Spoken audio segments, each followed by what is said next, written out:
زمین پر کاشتکاری تو بہت ہو چکی ہے۔ اب سائنسدانوں نے چاند اور مریخ پر جانے والے خلائی مشنز کے لیے خلائی زرعی فارمز کا روڈ میپ جاری کر دیا ہے۔ تفصیل اس رپورٹ میں دیکھیے۔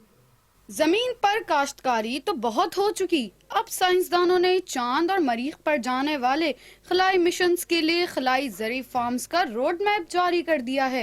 ذرا سوچیں کہ چاند پر لہلہاتے کھیت ہوں جن میں ہری بھری سبزیاں اور صحت بخش پھل دکھائی دے رہے ہوں۔ میلبورن یونیورسٹی کے مطابق اس منصوبے میں مختلف ممالک اور خلائی ایجنسیوں کے 40 سے زائد سائنسدان شامل ہیں۔ ماہرین کے مطابق یہ تحقیق ناسا کے 2027 کے خلائی مشن سے قبل ترجیحات طے کرنے میں مدد دے گی، جس کے تحت انسان دوبارہ چاند کی سطح پر جائیں گے اور پہلی بار چاند پر پودے اگا کر انہیں واپس لانے کی کوشش ہوگی۔ سائنسدان چاہتے ہیں کہ جب خلائی تحقیق کرنے والے ایسٹروناٹس کام کرتے کرتے بھوک سے نڈھال ہو جائیں تو انہیں اجنبی سیارے پر کم از کم آلو، مٹر، لوکی اور گوبھی جیسی نعمتوں کی کمی محسوس نہ ہونے پائے۔